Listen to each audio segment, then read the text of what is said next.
Welcome to the Outer Realm with Michelle Desrochers and Amelia Pisano. Airing live on the United Public Radio Network, 105.3 FM in New Orleans.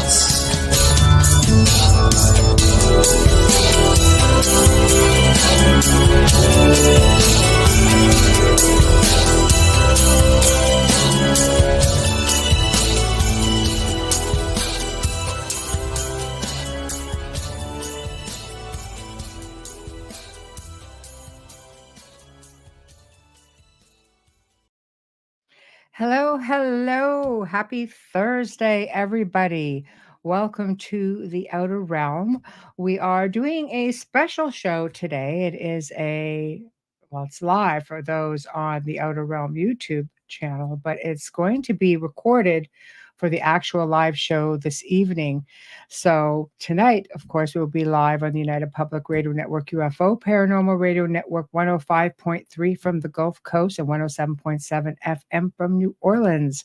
Fully sponsored by the amazing people over at Folgers Coffee who have been a part of our journey since day one.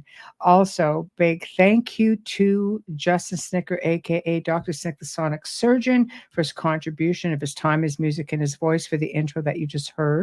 He's an award-winning composer of Halloween, horror, sci-fi, and dark wave electronic music, which can be found at all of your favorite music streaming platforms.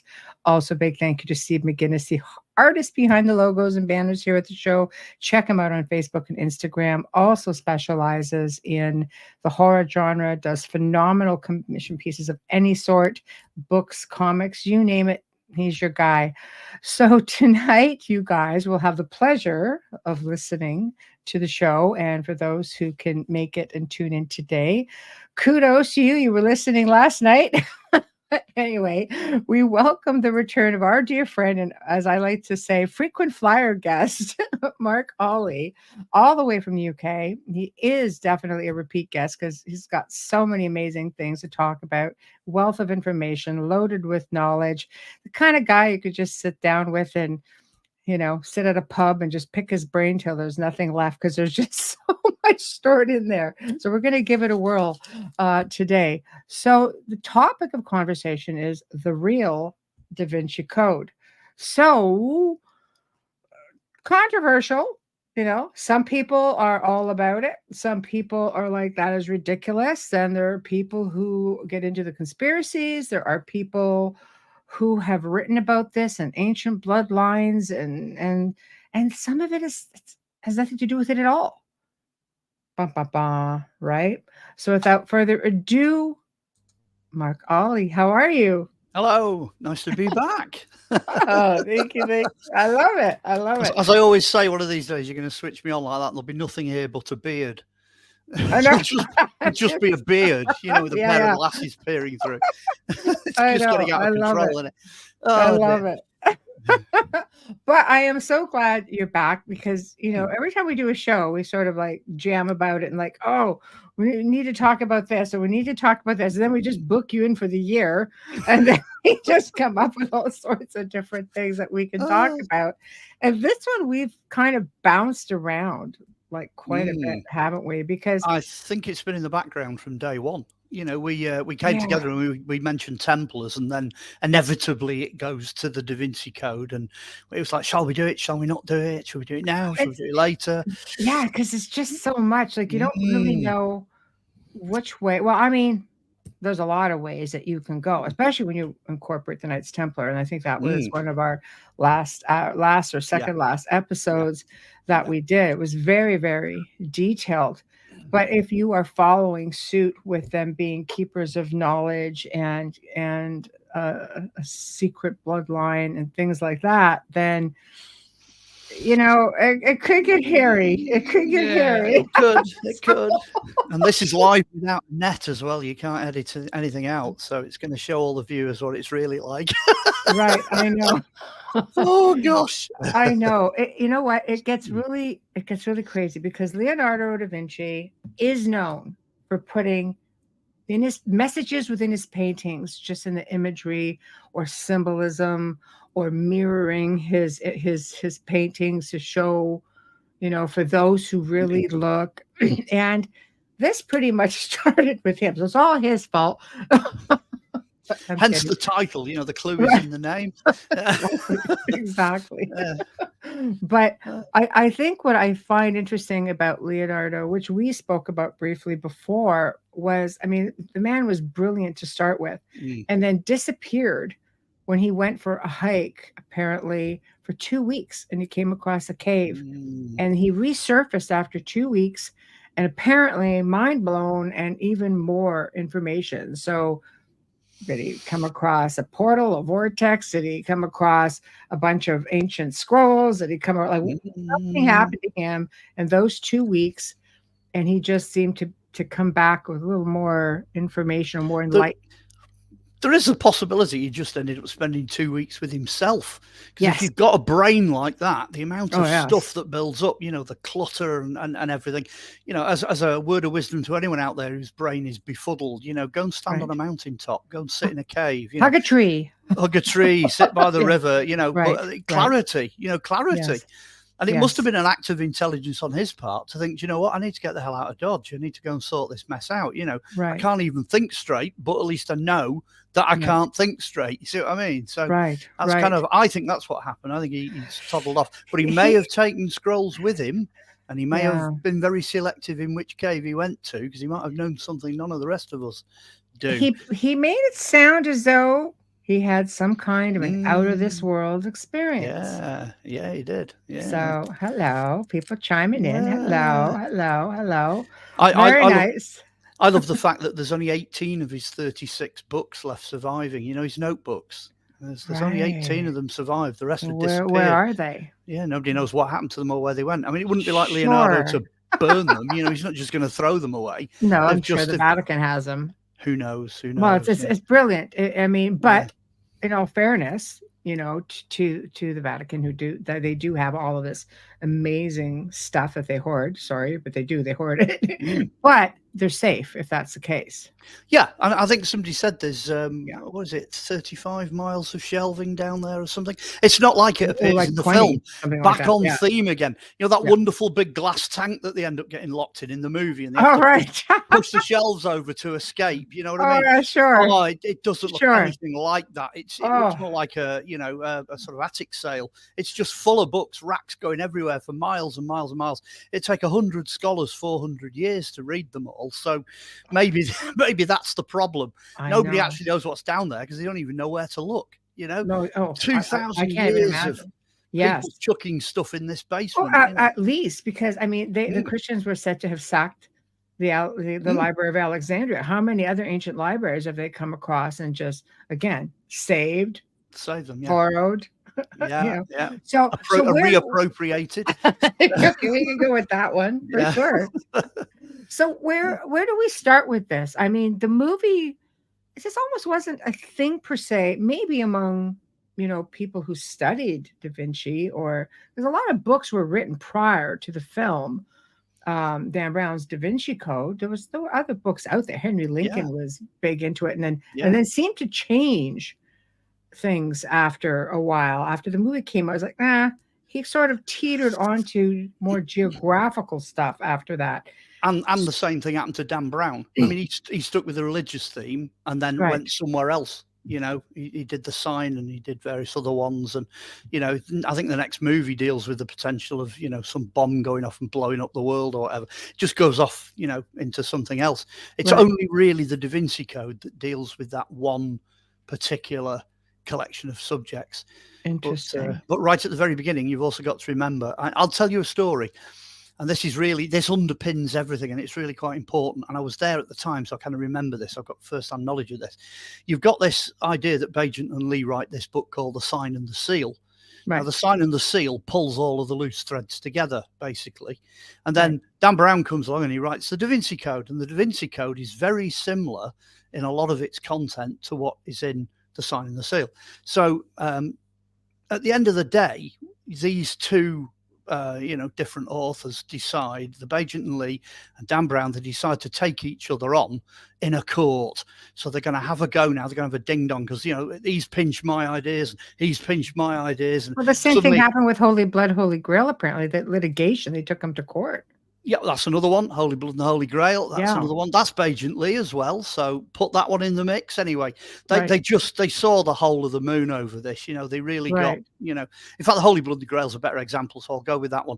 Anyway, they're in this kind of situation now where they're going in front of a judge.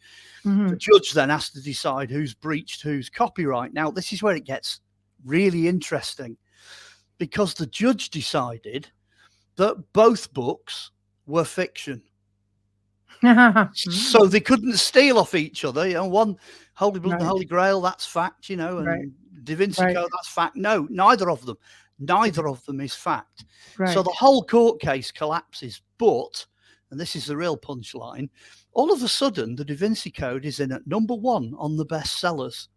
And I think the Holy Blood and the Holy Grail came in at number 2 on the bestsellers. And what you've got is a bunch of Freemasons and another Freemason suing each other in front of a Freemason. Now, you're not telling me that wasn't planned. Oh, it's on purpose. Of course, it's deliberate. So, which raises the question, why? Well, aside from big money, but big money with the film, partly to make the big money and all the rest of it. Obviously, that's obviously what they're trying to do. They're trying to turn it into a bestseller. But the issues that appear in Bagent and Lee's books and the issues that appear in Dan Brown's books, it pushed them forward. And most of what you're reading, most of what you're seeing there is Masonic mythology. So what they're actually pushing is that agenda. They're moving that forward. So I'm right in here with conspiracy at the beginning. That's what they're doing. The whole thing is a massive, pre-calculated PR thing. So they've got the financial advantages, obviously, but then they've also got this pushing of the Masonic legends and the Masonic agenda. But it's interesting that the judge decided both books were fiction. I mean, yeah, maybe. But when you really start getting into the hardcore Templar stuff now and incorporate this is that with the history of the areas and so on. Well, the hot potatoes really are the conclusions that these different authors have reached. There's a few others as well that write books. Gardner does, and a few others come up with all these different conclusions. And what you've really got to do then is you've got to have a look at what material they're playing with. And very often it'll start with a kernel of truth. There'll be something behind it that's a historical fact, or it's a physical fact, or it's something that's well established in literature and archaeology and history and what have you. And what they then do is they stretch it. They very slowly stretch it and move it to somewhere else. And somewhere along the way, they'll start chucking in other bits of evidence. That one you showed me early on about the Bloodline, that is an interesting one. That's the Gardner one. Which is it one? Bloodline of the Grail? The orange one with the orange cover. Oh, that one. Genesis of the Grail Kings, which spins off the Dragon Legacy, which leads to conspiracy. So you start with this one. Okay, the reason I'm starting with that one is it's a classic example of somewhere in that book, because I have read it. I'm not, ignorant of these things. I haven't read it all either. Yeah. Well, I have. I've actually gone through it, and somewhere in the middle of all of that, he says most of this is coming out of libraries that belong to European royal houses. Okay. How the hell is anyone going to check? Right. So already any evidence that he's putting forward in any of the books, it's impossible to get access to it. Right. You can't borrow it or read it or go to the library and see it. It's not in the public domain. So basically what he's saying is whatever I write in my books, you're going to have to take my word for it, because nobody else is going to be able to get at this information. Right. Now, as a scholar, that drives me absolutely mental, because he can say anything he wants. And he can say, well, the Royal House of Hanover have got this book in this library in the middle of nowhere, that says this, and nobody can prove it. And the more you get into the book, the more you start to find this sort of thing going on all the time. The evidence is very difficult to chase.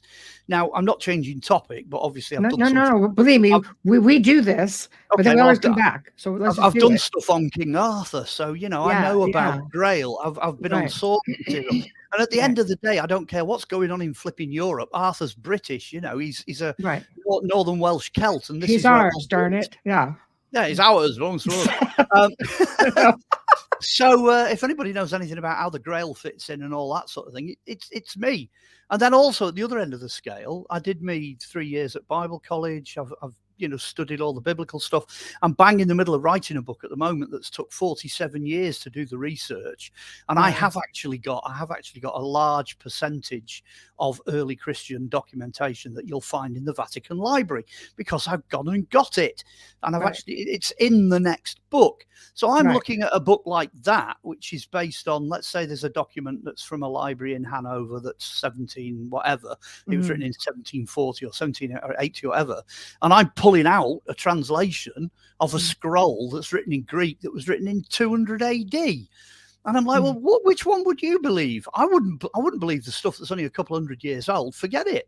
That's meaningless. I think you have to get into, this is where it gets a little bit conspiracy-like, if you're getting into when I look at, for example, the Dragon Legacy, it claims truly the real bloodline, and he has a family tree in here.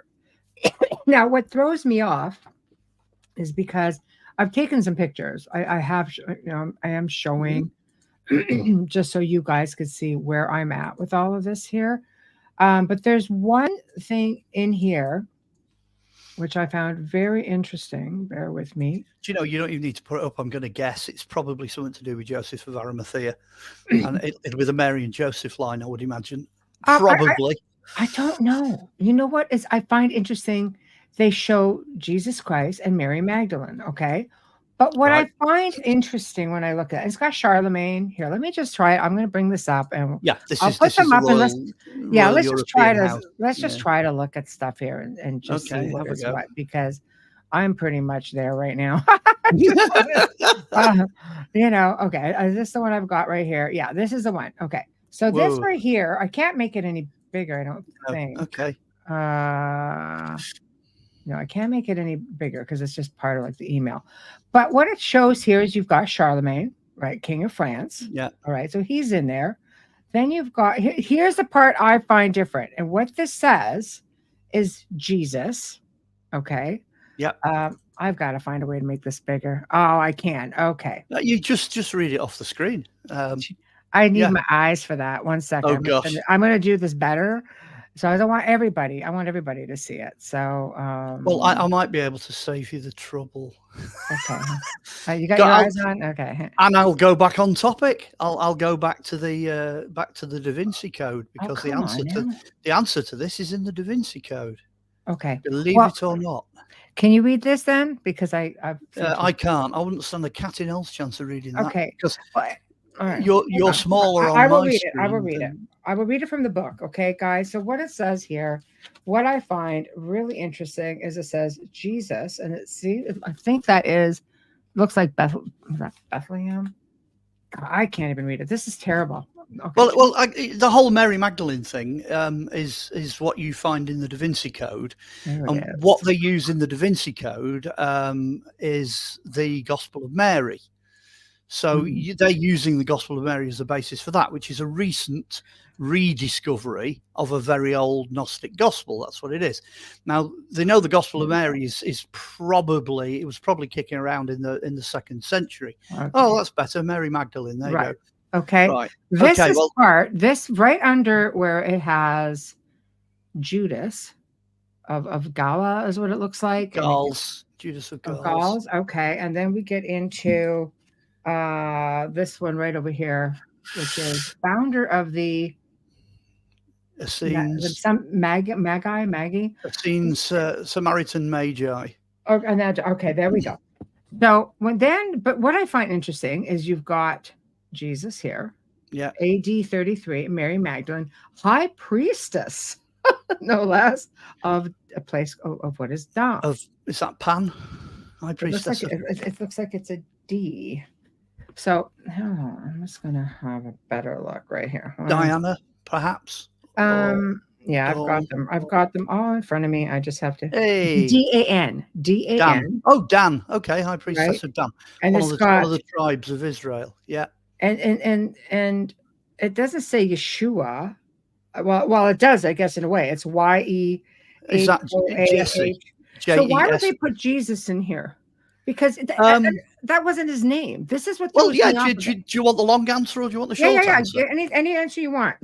Okay. The short Just- answer is yeah. short answer is the entire thing is made up. Right. Do you want the long answer? Yeah. Right. Okay. The Right. Essenes are one tribe. Yeah. The Mary is a different character. Right. Jesus was never Jesus. He was Yeshua, as you say, because in fact, when he was alive, his name was Joshua.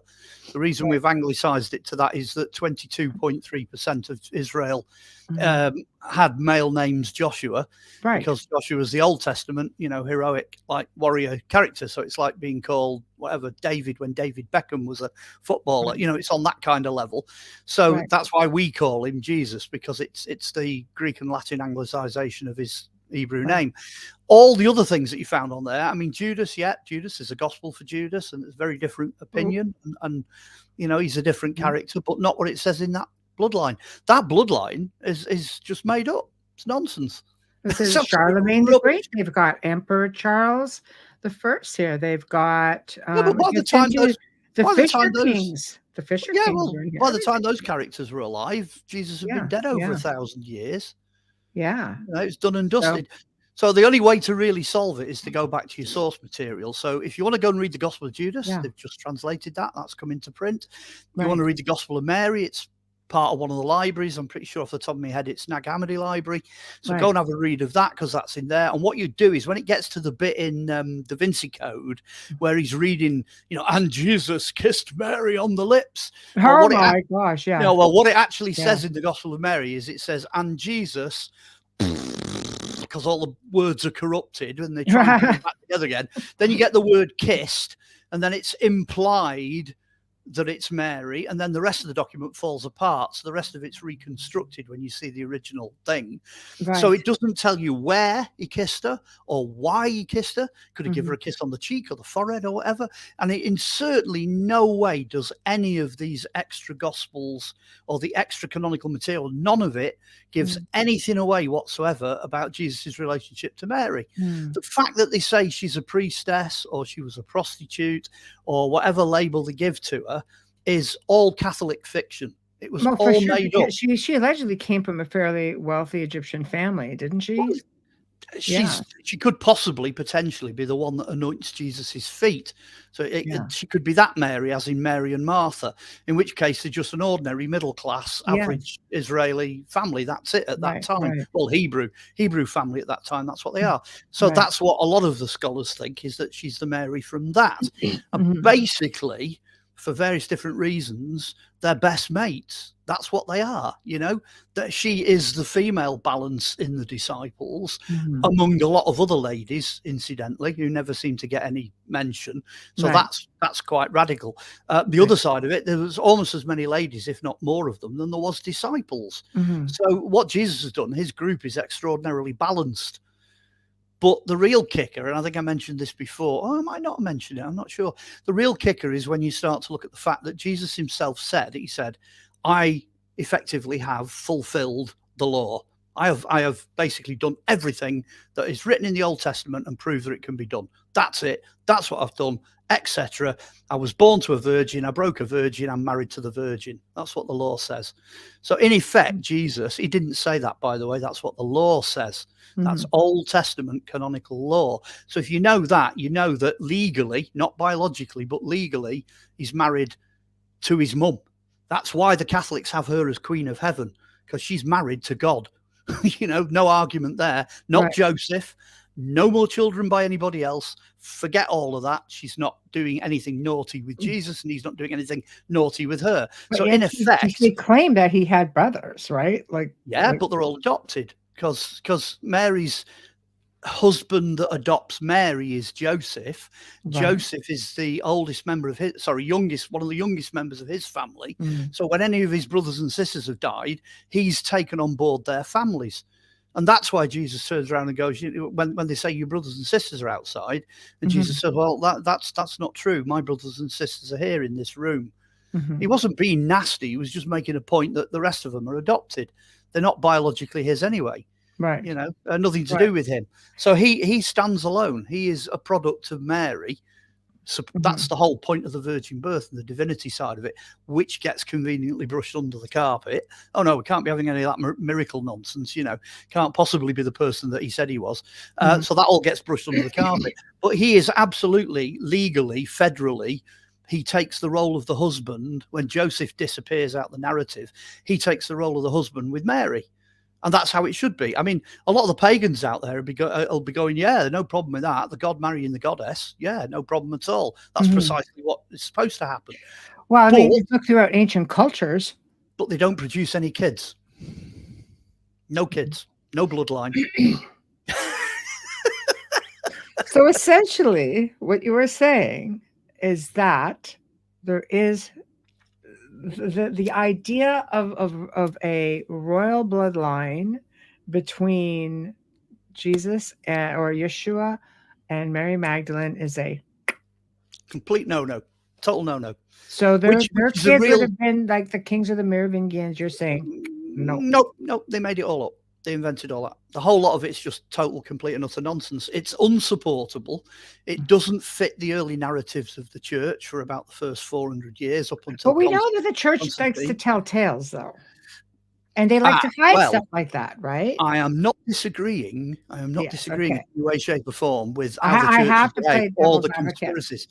Well, I'm kind of doing that, but in a different way. What I'm actually kind of saying is all this nonsense, all this rubbish that's being put out actually hides the truth, and that the truth is actually more radical. It's like an open secret, you know, that the Catholic Church has wanted to bury for the last 2,000 years. You know, the idea of Jesus and Mary also doubling as husband and wife, God and goddess. You know, I mean, we're on the solstice, for goodness sake. So it's like, you know, this is a massive, you know, changeover between God and goddess is taking place now in the world of nature. Well, all of that, the Catholic Church just wanted to get rid of that. Let's forget it. Let's wipe that out. Let's do away with it. But if you were to turn the clock back 2,000 years to when Jesus is actually walking around on planet Earth, that's what he had to deal with. That's the people he was talking to. That's what was going on, you know, put it in context. All the stuff that's been made up since just covers it up. It buries the truth, you know. I mean, this idea as well of them acting as husband and wife, you know, the marriage at Cana when they run out of wine and they go to Mary, his mum. She says, don't speak to me, go and speak to the master, because she's sending the authority up the chain to the person that she's attached to. You know, he's dying on the cross, and he says to John, the only disciple that's there, he says, you know, mother, behold your son, son, behold your mother. He reassigns the role of husband for his wife to be cared for by John. Now, that legally that's perfectly fine, but only the husband can do it. If he was just the son, he couldn't go around telling his mum what to do. You see what I'm saying? He wouldn't have the authority to do that. Again, Joseph disappears. His brothers and sisters are acknowledged as not being his brothers and sisters. There is no evidence, even in the extra Gospels, and I'm really going for this.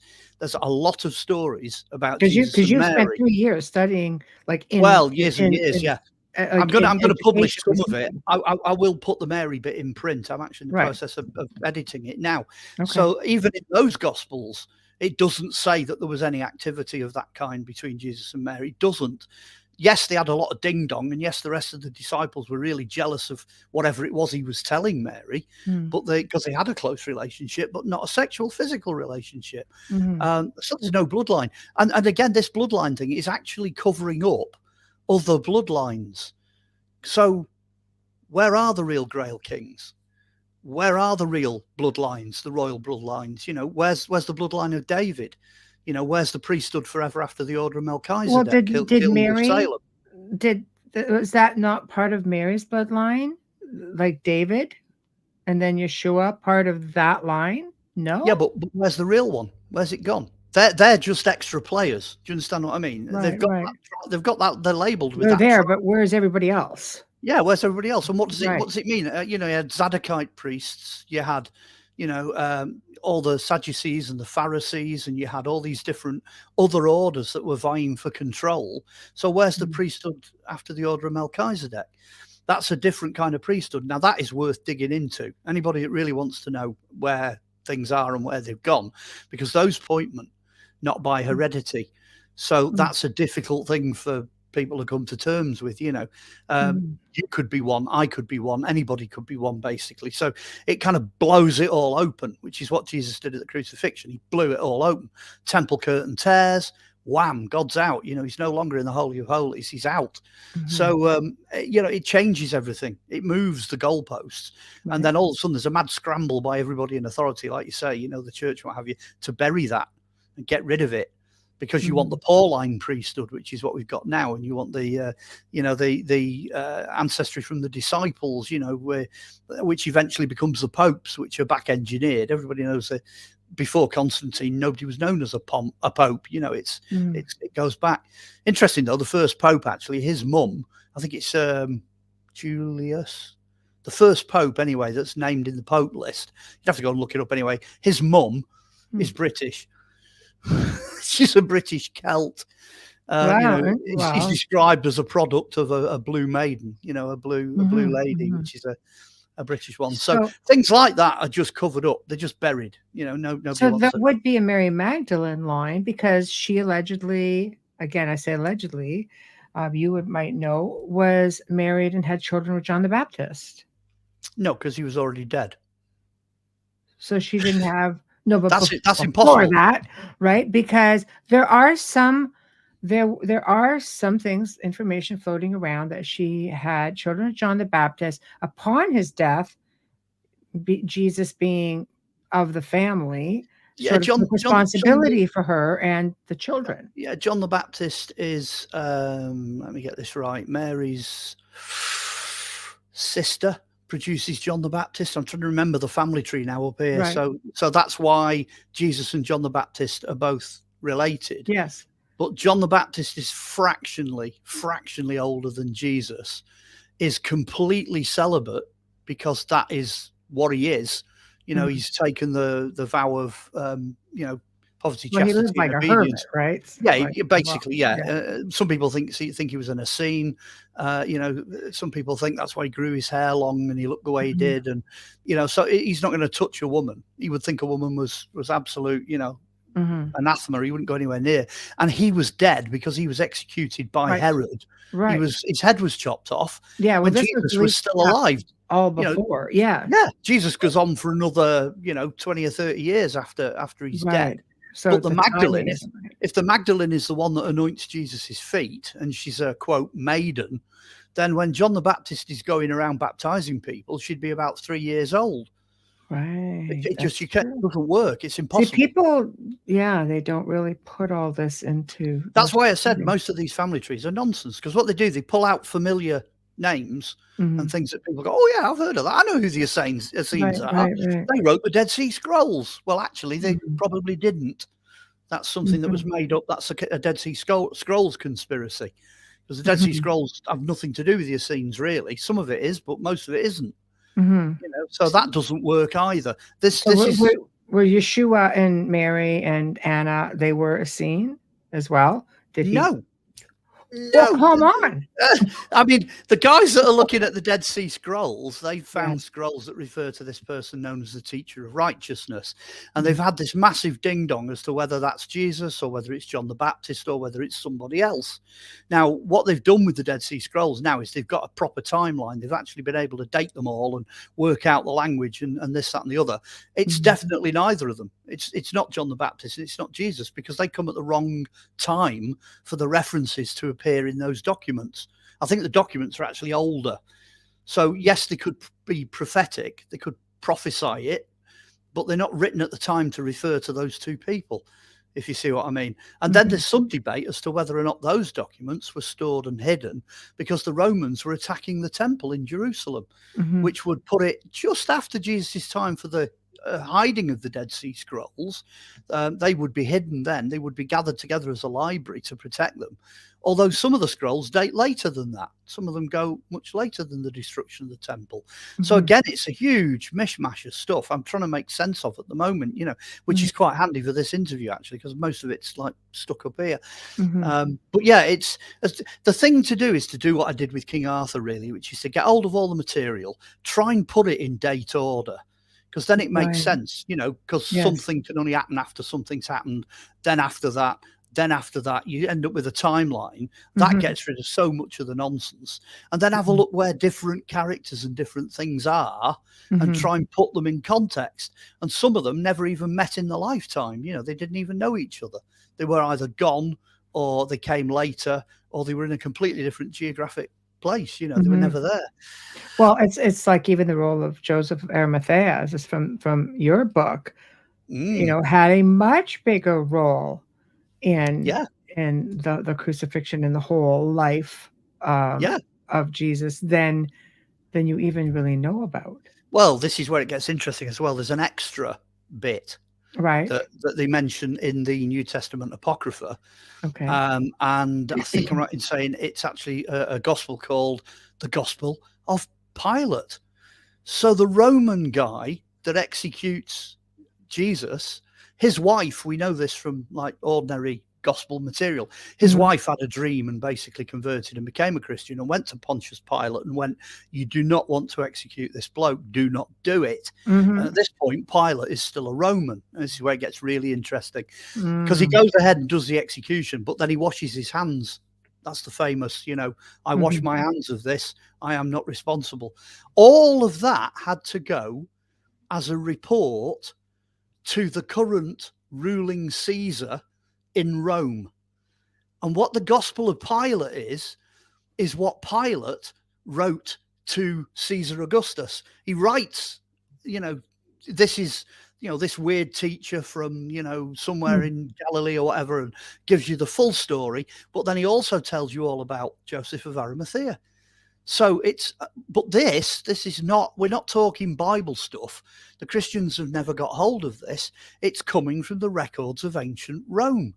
It's the legal documents belonging to the ruling Caesar. They sent a report back.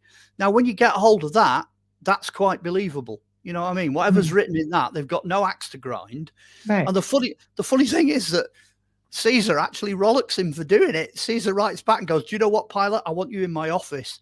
I want you back here in Rome now because you've blown it. You should not have done this."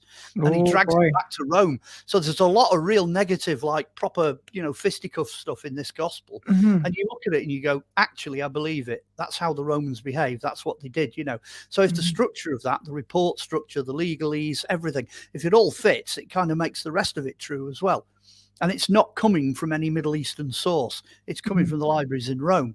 So when you start getting all the stuff like that, you think, oh, yeah, Joseph did have a fairly sizable bit to play in this, because they grab Joseph, imprison him, then he gets released and all sorts of stuff happens, little mini miracles get reported. And so, yeah, but that's a whole lot that they just don't talk about. Let's not talk about that because it doesn't fit the bloodline theory. No, but you know what does fit the bloodline theory is the Gospel of Julius Caesar. Of course, have you read the Gospel of Julius Caesar? Well, yeah, that's another one. The other ones, there's loads. Which pretty much mirrors the Jesus and Mary Magdalene story, doesn't it? It does, but it's been that one's dodgy because it's been stolen from previous Gospels. Okay. So if you get the Gospel of Mary, you get the Gospel of Philip. I'm trying to remember what they all are now. There's about 6 or 8 of these Gospels which we've got that have come up in things like the Dead Sea Scrolls and Nag Hammadi Library. They've come up as fragments. We translated them. We've been able to trace them back. And when you put those together, you finish up with, I think the Gospel of Caesar is like 5th century. It's either late 4th or early 5th. So they've had about 200 or 300 years basically to muck about with this material. And once you get past Constantine the Great in 300 and everything gets altered at that point. Oh yeah, everyone just dives on and just goes, yeah, let's change the narrative, change the facts, change the information. Well, which is why I think the Old Testament was more valid, I think, than the New Testament. Nothing was really left out, and it was very obscure. I mean, it talked about extraterrestrials, it talked about reincarnation, it talked about, I think more ancient mystery school stuff, Yeah. alchemy, Well, but people don't see it as alchemy. Those are what miracles, but it was like alchemy, you could do pretty amazing stuff. oh yeah, yeah. Well, it's basically alchemy's early science, isn't it? Yes. They're early scientists. They're Yes. mucking about to see what can happen. You're Right. absolutely right with the Old Testament, because it was so protected, it was so guarded, it was so revered, that it just became like a flat, fixed thing, and they don't try and explain anything in that. If it's a whirling wheel full of little beings, they don't say, what it looks like or whatever. They just say it's a whirling wheel full of little beings, and that's that. There's no interpretation placed on it, nothing added, nothing taken away. They don't muck about with it, which means chances are we're getting that in an unedited form. It's not been plagiarized or changed or whatever in any way. The New Testament is just about hanging in there, if you know what I mean. There's evidence that a lot of the Gospels and things like that, Acts and all the letters, most of those were written in the time span of the disciples still being alive, and they don't even recognize some of them. No, they don't. That's another thing as well. That's why I'm going off looking at that extra material, because it does answer a lot of the questions that we're struggling with the Da Vinci Code and that. Actually, I'll go back to Da Vinci Code again. Yeah. That's what I think the Templars found under the temple in Jerusalem. I think they actually found scrolls and writings, and I think that's what got shipped off back to the Vatican on a ship in a trunk. That was the treasure. The treasure they discovered was the remaining scrolls that hadn't been rescued from the temple before it was burnt down and collapsed. That's worth far more than money, gold and treasures, and Well, it's like Freddie Silva said it perfectly. He goes, rich men don't give up their wealth to go treasure hunting. Absolutely not. Right? They go for the knowledge. And it is believed that they did find scrolls. I guess it's a matter of which ones did they find that defines everything. Because you look at, even realistically, Israel itself, they do not acknowledge anything beyond really like David. This is where they just have the Torah. They have the first books of Moses, the first 5, which incidentally are Egyptian. That's what they're written by an Egyptian, coming out of Egypt. That's what they are. So they have those, and then there's a big ding dong as to how many of the rest of them are in or not. Midrash and what have you. It's and all the other bits they add on, and that lot is different in the way they use them. So I'm just thinking now. Actually, you can tell which ones the Templars had access to, because the Gospels that they were reading changed the way the Templars behaved. So little things like, I'll give you a little example here. It's a real quick one. They obviously understood John's Gospel the way that John wrote it, because hidden in there are the codes that tell you what shape the cross really was. And it wasn't the cross in use by the Catholic Church in medieval times. It wasn't that. Yeah, it wasn't that thing. No, it was the cross is actually 2 uprights with a cross beam. That's right. So what was this one? It looks like that. There's your 2 uprights. Okay. And the beam, the stauros, is the cross. They would put that on top. Yes. Jesus was actually like nailed the cross up. of Tau. That's it. The cross of Tau. Like a doorway, and he's nailed up using 4 nails. Right. Even Constantine tells you that. Helena brought 4 nails back for the crucifixion. So he's nailed up like that, arms and legs apart. Well, once you know that, the cross then just becomes complete nonsense. It's like a McDonald's M. It's just a brand. It's a brand for a Catholic Church. Well, that's why they were accused in their initiation ritual of stamping on the cross. They had to spit on it and stamp on it as part of their initiation. Well, the reason they're doing that is because it's wrong. They would regard the wrong symbol as representative only of the church and being a satanic deception. But they also revered their most important person who they were following was John the Baptist. That's to do with the ancient head, right? beheading. The beheading thing. Yeah. That's because they believe the soul resides in the head. That's right. So you again, belief system, that's a scene. You're looking at old scrolls again. The concept of the soul living in here is modern, being in here.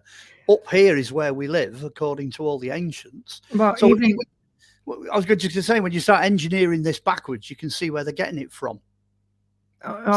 Absolutely. They must have read it in order to have got it. Mhm. You see Well, how if it you go works? back even to some of the tribes in South America, when they would shrink heads, they would do that for Yeah. their enemies because they believed they could trap the soul in the head. Well, the Celts did the same thing. They chopped Yeah. heads off the Romans and stuck them on spikes. Yeah, a lot of Mm. the old ancient cultures would do that. So it's funny, there's so many beliefs, that the essence stays within the heart, within the soul, is within the core.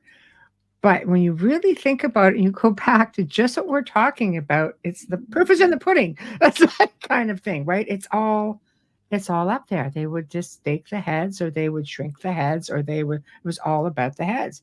Yeah. Well, You, if you you get go the into old churches, the boneyards, the heads. yeah, just go and buy the book Crystal Skulls and Human Heads that I've just written, and that'll tell you all about As I've soul, heard soul tell. in the head. Yes. Because at the end of the day, we smell, we speak, we Yes. see, we hear, we think. Everything that's going on is up here. Now, scientifically, they've now managed to discover that the heart does function as a second brain. So in the human neural system, the Mhm. two are connected, but the actual driver of the car, if you like, the thing that makes the whole body work, is the head. And in the old days, when there used to be head people, they chop people's heads off, they used to leave the heads in the executioner's building on a shelf. They'd leave them there for a couple of days till the eyes stopped following you. That's just so wrong. You can walk into a room full of severed heads and all the eyes go, turn around and look at you. That's pretty freaky. That is freaky. So that is really freaky. I did not know something's that. going on there. I think there's just been a scientific study done as well that if you die, apparently your brain lives long enough for you to realize that you've died.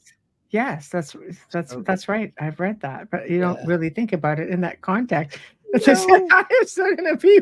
It's all still there. That is crazy. That is Yes. crazy.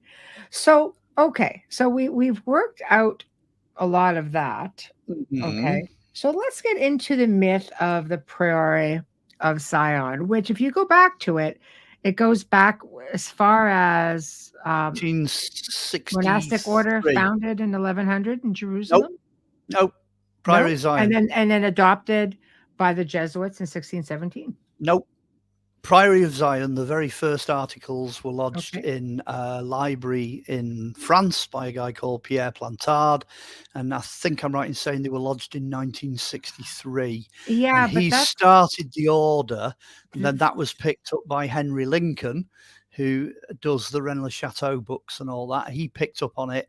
Yes. And it's Masonic myth. All of it is Masonic myth. Yes, Nothing his version. exists. See, I Nothing. remember Freddie Silva came on the show and he talked about how he went to a library, I believe it was in France, and found stuff on the prairie going back to the 1600s, but it's not anything like this. It says here, I kind of took the excerpt. It goes, it has a basis, in fact, but not the sense of how it's portrayed with Plantard. The title has been used 3 different times. Once it was first a monastic order founded in Jerusalem 1100 that was absorbed into the Jesuits of 1617. So there's a 2, but the second one rather ended up being Plantard, who completely turned it into this big mess. Okay. Here we go. So break it down. I'm gonna go all nerdy on you now. Okay, good. I like that. Okay, here it comes. You ready for this? Okay. Priory, medieval priory. Okay. Let's go back in time. We're back to, whatever it is, 1200, 1100. 1100. 1100. Let's go back to 1100 then. So just after the Crusades, right? Okay. It's all of it is 100% Catholic. So what the hell are they doing using the Jewish term Zion? Right. Complete anathema. It's two completely separate. That's a whole totally different right there, though. Yeah, religious. They're two completely different religions that actually don't get on. In 1100, the Catholic Church was killing, executing, and driving out Jews at every opportunity. They had things called pogroms. This is, if you know your history, you know about this. Right. Like over here, for example, they lost the rag with the Jews in York because they thought they were all too rich and bossy and stuck up. So they kicked them all out in the 1100s. They cleared the entire city of Jews, threw them all out. There is no way, literally, absolutely no way that word Zion is ever going to be used in that context at all, period. It isn't going to happen. It's like you saying that, you know, some Taoist Chinese bloke has just founded a religion. He's discovered a religion that, you know, like 1,000 years ago, you know, that follows the same thing as the Aborigines. That's how far apart you are. You're 100 miles apart with that. So Priory and Zion, it's an oxymoron. It can't exist. It's an impossibility. It will never happen unless you want to try and argue, and some people probably will, that the Jews, the Jews are somehow, you know, controlling the entire world, old world order rather than getting into order, conspiracy stuff. Yeah, bankers and all that sort of thing. Vis-a-vis, they must be working in cooperation with the higher echelons of the Catholic Church. Now, that's not a bad argument for the 21st century, but that doesn't work, you know, 1,000 years ago. That very, very seriously does not work. They were utterly opposed to each other. They were enemies. So as soon as you know your archaeology and your history and you know where the source material is coming from, you know, priory as a word, for example, is Latin. Zion is derived from Hebrew. So they don't even come from the same language, you know. Wow. There you have it, folks. You know, all the authors now are going to be chewing the knuckles off because I am tearing strips off them. And I will declare publicly there is no argument they can come forward with that will change historical fact. They can't do that. So no matter how they want to get, you know, bombastic and start throwing all this stuff at me, I will tear it to shreds. I almost dare them to do it, because if they do it, I've got the source materials. I know what I'm talking about, you know. Right. So, you know, it's almost, you know, some people might argue that because, again, you know, the Bible has sort of, the church itself has come under a lot of fire for, we're going through an age right now of what I guess a form of awakening where people want to know the real history and the sources. It's not like the Vatican just says, here are the sources. Like the fact that they keep it and it's not all made public for people to look, because then they have to admit that there may have been a smidge of deception in there. And that's not just, you know, looking at it from the other side. By Constantine, right? Because his mother decided, you better do this. Looking at it from the other side, through the 1990s, there was just a shed load of nonsense. Tons and tons of nonsense just came pouring out. And as a result of that, they, prior to that, they'd actually hidden everything so that didn't happen.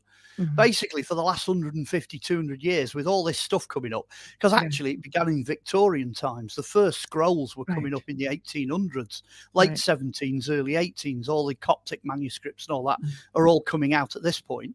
And what the church is doing, the church's argument is, well, if this gets into the public domain, we're going to have exactly the same problem we had when the Bible started to be translated. Because when they started doing the Bible in popular languages, which was around about the 1600s with King James and 1700s, up to that point, the only people that read it were monks. And everybody towed the line back then. You know, they all sang off the same hymn sheet, metaphorically, literally. But then all of a sudden, the Bible gets translated into modern language, and you get all this nonsense. People making stuff up. They don't have the background. They don't understand what they're reading. And then the same thing then starts happening from the 1940s with all these caches of manuscripts that are coming up. It's taken till now for any sensible publications to come out with these things in. I think the last one to come out was the Gospel of Judas, and that came out a couple of years ago, because they're now putting it out to the public. They've come around full circle, like I say, look at it from the other side of the coin. They're like, well, people are going to make nonsense up anyway. They're going to invent rubbish anyway. They're going to fictionalize it anyway. So what does it matter? We may as well release it all anyway. You know, who cares? So the argument they were holding stuff back, that holds water for quite a long time going backwards. But there was still, you could still do your research. You know, you're right, Constantine did change it. He Romanized it, you know, that completely. You know, Jesus is a good example. You know, blonde-haired young man, clean-shaven, you know, with a light tan, suddenly becomes this dark-skinned Jewish guy with a whopping big nose, massive black beard, and looks like Zeus. You know, you can see exactly what's happened. You know, it's just, you know, reappropriating. Well, the same thing now is happening with all those manuscripts. Now they've got access to them. Nobody seems to be bothered to go back and look at the source material and actually interpret it, you know, in context. It's not easy. You know, textual criticism is a skill in itself. It's a whole, you know, thing. It's an academic thing to be able to do it. Trying to work out what they actually meant, you know, from translating it is damned hard. And they don't always get it right. So you're right to say that a lot of it has altered over time, you know. A great example was somebody did a translation for the Eskimos. And the translator wanted to translate this word fruit. And he started going through all the different fruits. But Eskimos don't have fruit. They live on ice. It's a white wilderness. So what do? You can't put apple or orange or... And they were screwed. I don't know how they resolved it in the end, you know, trying to translate it so that Eskimos could read it. I can't remember how they did it. So you get a lot of these weird things coming up where, you know, there's a great translation about the tabernacle. You know, Moses got the plans from God and, you know, they had to pack the tabernacle up. So, you know, they made a dust sheet for it out of badger skins. And then some bright spark looked at that and went, well, there aren't any badgers in the Middle East. So how the hell could they do that? Well, the word badger translates as dugong. It's actually a seal skin.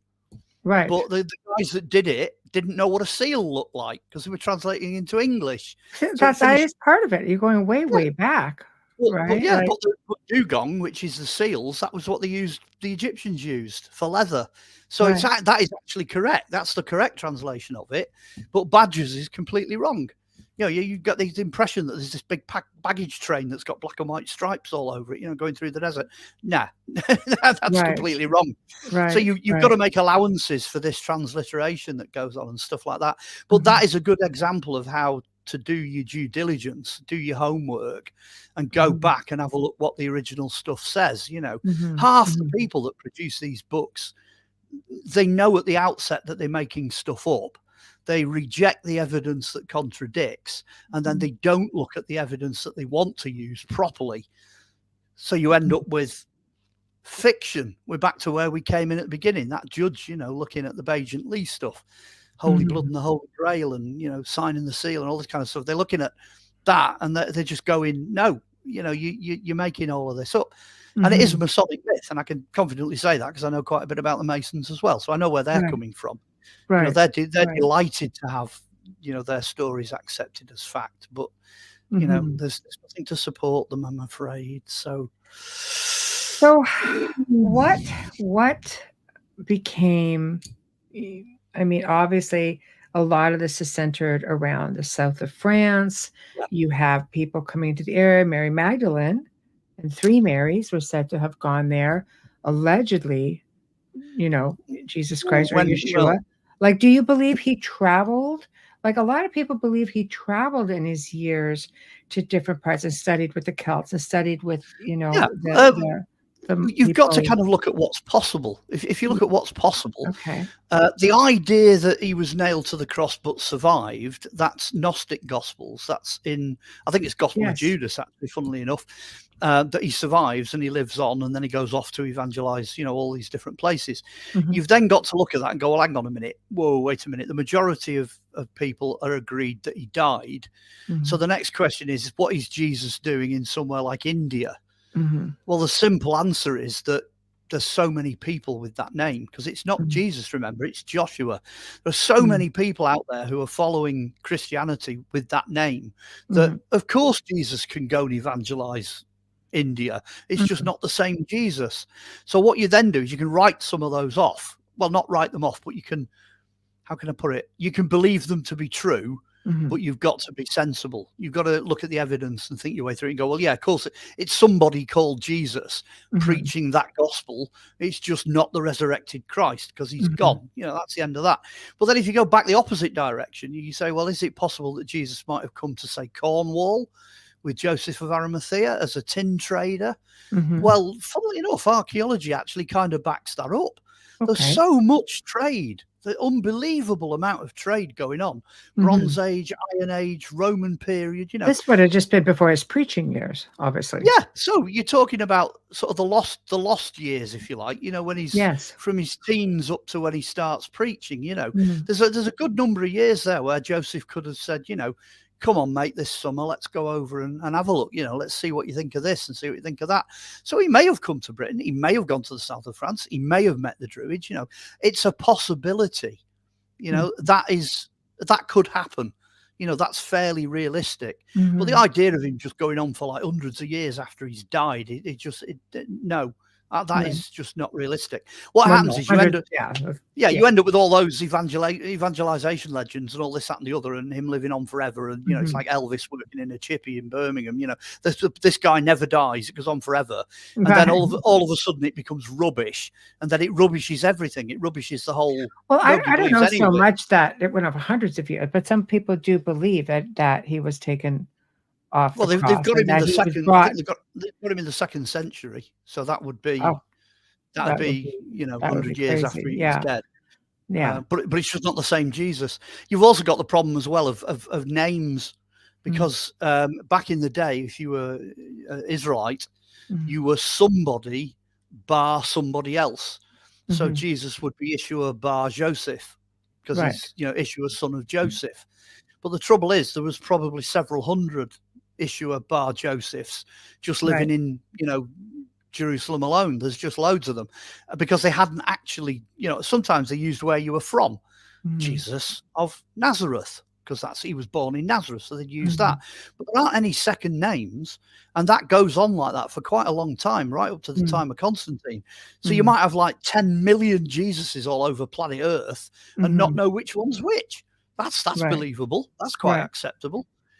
So, you know, the Templars, who were believed to have been keepers of sacred knowledge of this, you know, I mean, I think it goes far beyond just whatever bloodline. I think it goes on the sacred knowledge that they found on the Temple Mount, maybe artifacts, maybe what is it you feel, you know, keepers of sacred knowledge, or, you know, relics, like the Sinclairs were said to be keepers of holy relics, for instance. Where do you think this all fits in? Because when you're looking at the Da Vinci Code, Dan Brown's version, they're all right in there. There's a whole lot of mix-up. You've got the Treasure of Scotland, and you've got the Ark of the Covenant. Rosslyn, you've got the Ark of the Covenant, you've got Bloodline, you've got the cryptex thing going on. There's just multiple layers. You know, they end up in, that's the big one. They end up at Temple Church in London. You know, that's where the punchline is at the end. So it's all in there. And Da Vinci's interesting in himself because he's alive in the 1400s. So technically speaking, there should be no Templars because they've already been outlawed. Right. And yet you still have them. You know, they're still fighting in Scotland. The Templar flag's still flying on the ships that Christopher Columbus is using, you know, out of Spain. So they're still there. You know, there's Templar influence still going on in northern Italy. You know, it's they don't just vanish. You know, Switzerland's got all the treasure because they've got a red Templar sign on a white flag. You know, you can see where it's scattering. It's going all over the place. You know, they didn't wipe them out. In 1380, the Catholic Church actually forgave them. Yes. You know, it came out, they went, they're forgiven. They never did anything wrong. We just forgive them. That's it. Right. At which point the Templars could have started again if they'd have wanted. They could have just come out and gone public. They also scattered to areas where the reach of the King of France, the reach of the Pope, didn't exist. There was no papal authority at all in Wales, Ireland, and Scotland. Exactly. Yes. And elsewhere, you know. So when you bear all this in mind, all the mysteries, everything they took with them, everything they hid, that's absolutely true. They did that. There's no doubt about that whatsoever. They did it. But you've then got to identify what you're talking about. The Grail is a great one because the word Grail only appears from about 1100 onwards, you know, in the Grail legends. But Grail is a Viking word. It just simply, it's a bowl. It's a Grail that holds gruel, which is a type of porridge. And what they would do is they'd pass that round on a Viking ship. They'd have a big one made out of green stone steer type bowl. They'd send it round and it would keep the crew alive on a voyage. So what is Jesus doing at the Last Supper? He's got bread, it's in a bowl, and he's passing it round. Right. You see what I mean? I mean, Christianized Vikings would just refer to that as a Grail. A Grail. That's what it is. That's what it means. Now that's been a complete mystery. Nobody's been able to explain that for 1,000 years because nobody's bothered to look at the Viking angle, because they're all Vikings. Everybody that's there in the 1000s, 1100s, and 1200s, they're Vikings. Yeah, you know, the Vikings don't come to an end until the 1400s. You know, they're still writing Viking sagas in Iceland in 1460. Yeah. So once you understand what's going on, once you do your history, do the due diligence, that's what a Grail is. But the true meaning of a Grail is any vessel at all in a religious context that serves alcohol, which is the wine, and something produced from grain, either bread or gruel or porridge or whatever. Now that as a set of symbolisms, I know that as an archaeologist, that's been going on since about 10,500 BC. That came in with the onset of farming. Do you understand what I mean? It's older than Babylon. We've analysed vessels, you know, the actual containers, and some of them have got alcohol in, brewed from grapes or fruit or honey or whatever, and some of them have got bread-based products in. So that's porridge and things, you know, made with milk and stuff like that. So that ceremony, which happens in the Old Testament with Abraham for the very first time in the patriarchal period, that's about 1300 BC. That ceremony is already thousands of years old. Now that I've just told you now, word for word, that is what the Templars knew. That's what they understood. That's what they inherited. They knew all that information. Move that to one side and you end up with all this rubbish and nonsense that's people writing now. So the public had no access to that in medieval times. It was something that the religious orders, the monks and nuns and priests and all that, they understood that because they were the ones doing the communion. Nobody else was involved. So yes, it's a Templar mystery.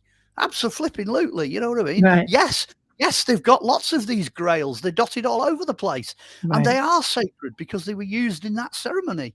In fact, I even know where the Grail is. I think I've got a pretty good idea where the cup from the Last Supper is. There's two of them, the cup of the Apostles and the cup of Christ. And they're both in Spain. That's where they are, you know, and it tells you that they got shipped over there after the Third Crusade or whatever it was. They end up over in Spain. And they're still there. The Knights of the Grail are in Spain and they still protect the Grail, the chalice. You can go visit it, stuck over the altar in a glass case. So they brought relics all over, you know, to the Pope, everywhere. Yeah.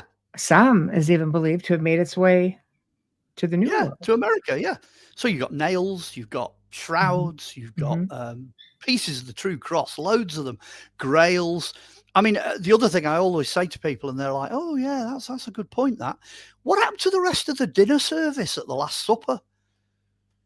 You got plates, bowls, cups. You know, there's a lot of people in that room. What happened to the blood that the Grail that they allegedly collected blood from?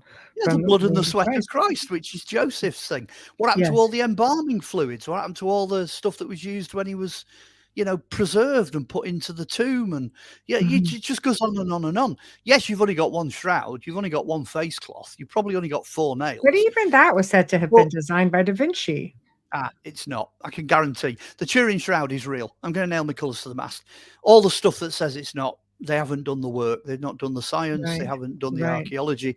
Well, they said that the church needed a miracle, and it's a first century burial shroud. That's what it is, and it's a type of photograph, and the blood stains on it are real. Let me try and remember this. They've recently done a thing where they dug out the samples again. And they started looking at all these bits of cloth with blood samples in, and they're like, do you know what? We can find out what the DNA is. And the two things that came out of it was, number one, it came up as being, I think it's XY's male and XX is female. And clearly the bloke on the shroud is male. There's no doubt about that at all. But the DNA came up as female.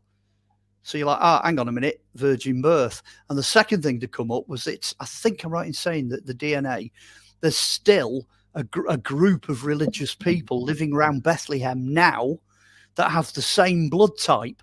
I can't remember what they are. There's something odd like Armenians or, something really weird.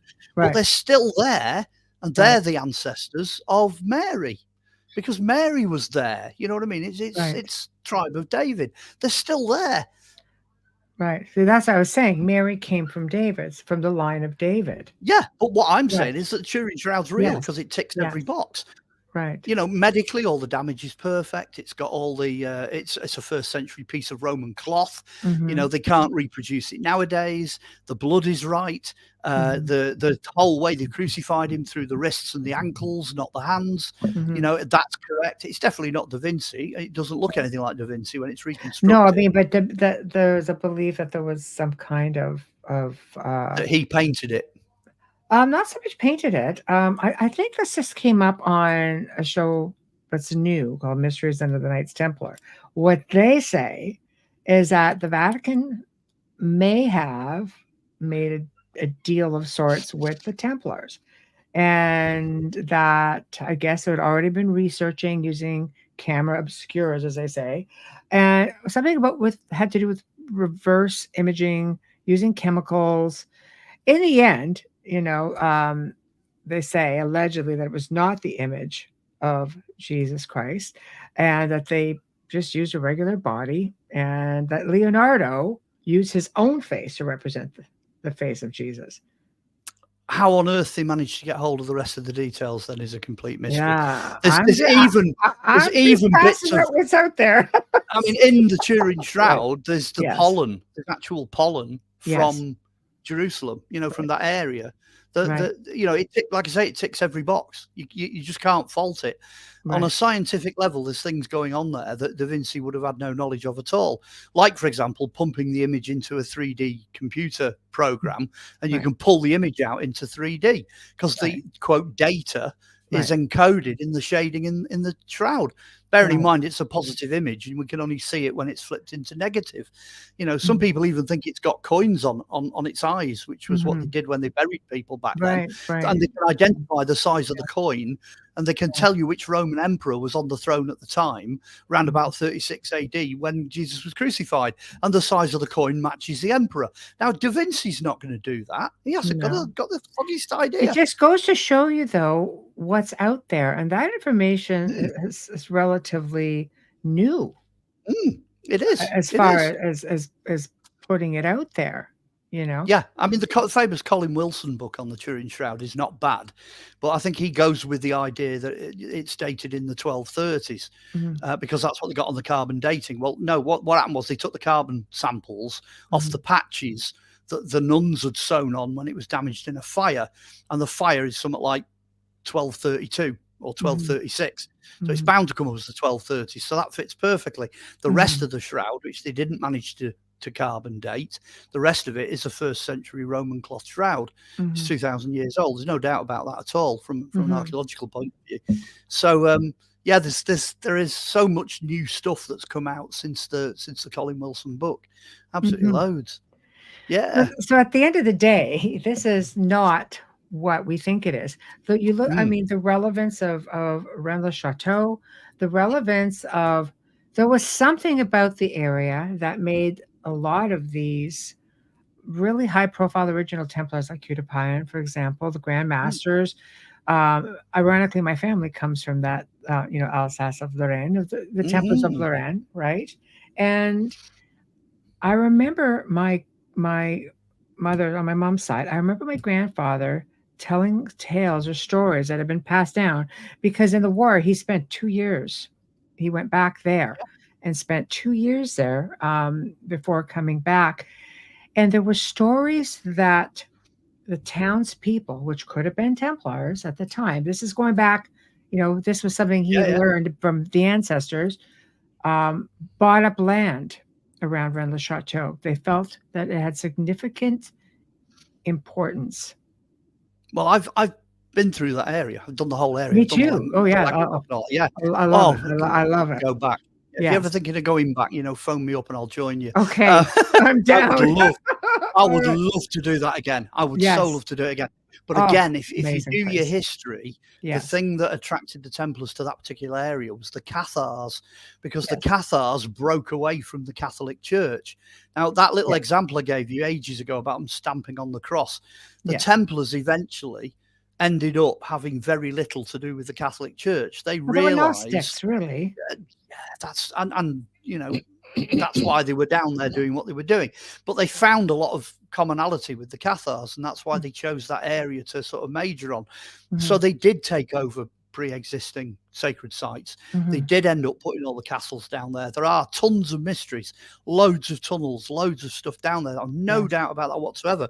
I mean, when I went down there and I was chatting to the locals, I had enough extra material to write a book, and that was back in the 1990s, you know, and that's just going through a few villages and chatting to a few folks. There's so much stuff. It's every single village. You know, I finished up in a church looking at a giant Roman mosaic that nobody even knew had existed, because they fished it out of a derelict Roman villa, and the local villagers built it back together again. And it's unrecorded Roman mosaic, a huge thing. So all stuff like that, you know, it's hidden away. It's all there, but it's what you do with it. Does that make sense? Yes. It's what you do with that information, and what you treat as being true and what's false, and looking at the background. And this is what annoys me about all the rubbish that people write, because it smoke screens over the truth, and the truth is more radical. You know, it's edgy, and it's difficult, you know, to see. The Catholics. But do you think it could be accepted? Is it easier? Is it easier to accept what allegedly, like what you're saying, is a myth?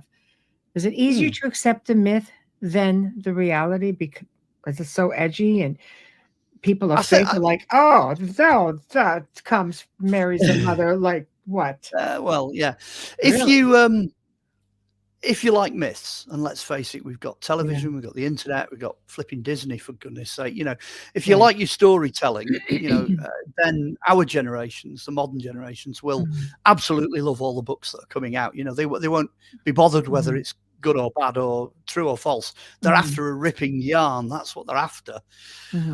So that, in a sense, doesn't bother a majority of people.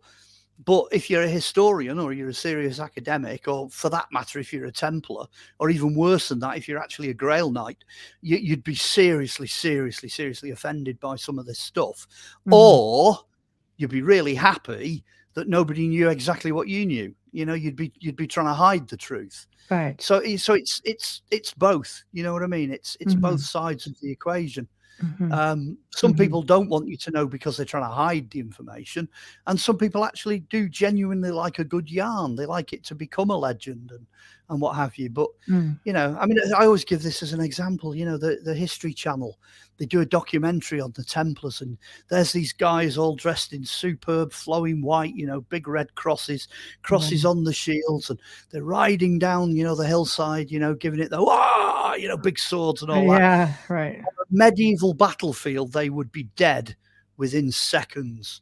Right. That's a lot of weight. That's a lot of weight. Well, no, they're white. They're in a desert.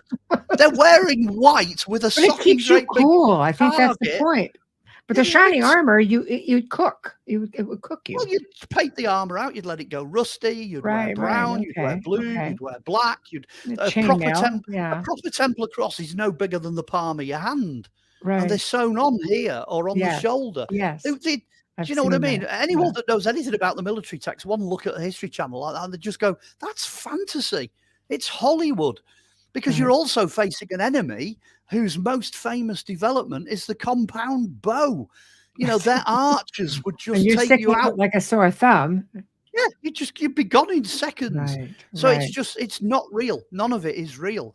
Not even from a documentary and a visual point of view. And that really irritates me, because if you're doing a documentary on history, why would you put something out that's so transparently false? You know, it's just irritating for me. Right. So presumably some of the listeners now will be going, I never thought of that. He's right, you know, by gum, you know, you wouldn't fight like that. That's not at all how the wars would have been. You start to get close. If you watch Kingdom of Heaven, the Bruckheimer movie. It was fantastic. Well, that is beginning to get closer to the truth. You know what I mean? Yeah, it was well done for its time. Yeah. You know, you're still going back, what, 15 years? 10, 15 years ago. Yeah. So it's coming along. But that's about as near as we're ever going to get. And there was a lot of stuff they couldn't show in that either. The big pile of bodies at the end, you know, when there's defending Jerusalem and there's Balin in the gap and there's all this big pile of bodies. You know, there's stories from medieval times of body parts and blood coming up to the height of a horse's bridle. Well, you know, you can't put that in Hollywood. You know, you can't cut people up on screen, but that's actually what happened in reality. You know, it was like a butcher's shop. Right. So, So what about, Claudette asked earlier, what about the Ark of the Covenant? Because I mean, we've spoken about this and we know there's more than one. Well, yeah, I'll give you the potted version. The potted version is archaeologically up to now. They've got about 7 of them. I think there was 3 in Tutankhamun's tomb. You know, these boxes, stand on legs, slide poles down the side, off you go, and they contain all kinds of different things, not just, you know, the 10 Commandments and stuff. They've not found the one with the bucket of manna, the rod of Aaron, and the 2nd edition of the 10 Commandments. They've not managed to find that yet. They don't know where that is. However, the evidence appears to point to the little chapel in Axum in Ethiopia. There's a church there and they claim they've got it. There's a guardian there. Nobody's allowed in. And it seems to point in that direction. And the other telltale thing is that every single church in Ethiopia doesn't have an altar. They have an ark. I've got one here, actually, an ark box from Ethiopia. And they've all got them. And there'd be no reason to do that if you weren't copying a master version. So I think that's possibly where that ended up. But if the truth be known, it's about 683 BC with the Assyrians attacking the temple at Jerusalem. The ark vanishes. It's gone. Nobody knows where the hell it's Do you know, what was the name of that archaeologist in the 80s who allegedly... Ron Wyatt. Yes, right. And he allegedly claimed that, I mean, there's photos of this too. It's not like he just pulled it out. Like, there's a photo where he's underground and he went down and he could catch it off in a distance. He took a photograph. I think there might be video, turned it in to the Israeli government and said, look, or the archaeological head of archaeology in Israel, and said, look, this looks an awful lot like the Ark of the Covenant. And it was partially covered in debris. Like, it wasn't like it was sitting there all in all its glory. I mean, it was partially buried and you could see part of it sticking out. And they just sort of buried it and said they put an end to the excavation of that area. Well, I can't remember which mountain it's said to be on, but it is said to be buried in Israel, but it's stored with the rest of the tabernacle. So you've not just got the Ark of the Covenant, you've got all the rest of the gear as well. You've got the tables, the lamps, the poles, you know, and it's all said to have been buried in a cave in a certain location. Now, Ron's brilliant. I can't hold a candle to Ron. He's fantastic. I mean, it's a shame he's passed away. I don't think his son's as good, but Ron Wyatt was brilliant at finding stuff. So if anyone to be able to nail this one down, chances are it could have been Ron. So I'm not going to actually rubbish what Ron did. I think he was very brave, and I think I'll see if I can find a picture while you're doing it. He did the right thing by reporting it. Yeah. Well, he's an archaeologist, isn't he? So he does it by the book. Unfortunately, the rest of archaeology doesn't always work that way. But he wasn't the first one to find it, because I seem to remember the story being that a shepherd stumbled onto this mountain when the ice had retreated, because it freezes in winter. This hill, and the shepherd found the cave, and then it froze again. So I think Ron was actually the 2nd or 3rd discoverer of this. I don't think I know there was a lot of tales of him finding things under Golgotha. You know, he found a lot of things under there. Yeah, that looks it. That's the one I'm familiar with. Yeah. This is discovery. So I'm saying he got a photo of it, and it's just wedged right in there. Yeah, it's not looking all glorious, but it is right there. It looks like that's one of Ron's pictures, all right, but I can't really tell. Yeah, I don't think I can make it much bigger, unfortunately. Oh, maybe. Hold on. I don't know. Well, again, there we go. We got a score. Look at that. Yeah. I mean, the story with that obviously is, okay, that's not necessarily the ark. That could very well be. But it is another ark. It looks like a passable copy of what you'd expect to find in the temple. Right. But then it could equally as well be the real one, you know. They stopped his excavation. I'm not surprised on that. Yeah, he wanted to go further, and he goes, "Look what we found," and they sealed it back up. That's what they did. Yeah. I mean, at the end of the day, you could say, okay, it's a cover-up and they're trying to hide it. Right. Or you could go down the other route and say it's such an important artifact that they don't want it destroyed. No. Now, Ron learned a lesson here, because when he found Noah's Ark, he also found the grave of Noah and Noah's wife and a couple of Noah's children. He actually found the grave, but then he made the mistake of letting that information leak out.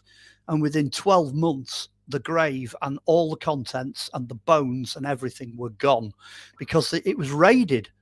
Literally, the locals raided it and it wiped it out. And where did they find all of that? Is it where foothills of Ararat? Yeah, it's the foothills of Ararat. Top or the bottom? Bottom. It was where the shape that looks like the boat is. He started there and then he worked out, and it was in another neighbouring village. So you're talking about something that's been there, 8,000 years plus this burial.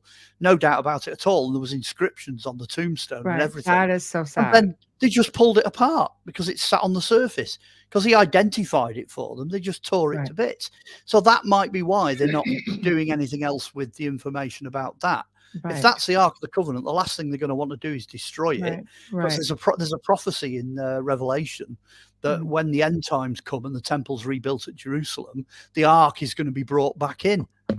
Right. So they're going to have to dig that out when they need to dig it out, if that makes sense.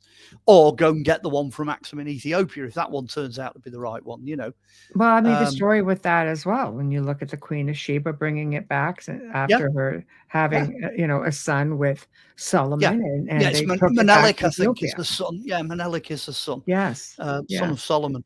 But then Solomon was, pretty prodigious. He had 1,000 wives, so, Well, if you can even go back with that, because if you look into symbology and things like that, they tell you Solomon, S-O-L, son of man, did he really exist? Like, it gets weird. I think he did exist. I'm just saying. Again, it's doing your due diligence. The thing with Solomon not existing is because they can't find anything that has Solomon written on it. Yes. Well, okay, but they've found his cities, they've found his defensive works, they've found temples everywhere built according to the Temple of Jerusalem plan, but at the same time, they're digging up that phase in Jerusalem of the temple. They know where it is. Then it kind of brings me to this book, which I showed you, is very. It's not that it's super difficult to find. I kudos to anyone that can find it in a bookstore.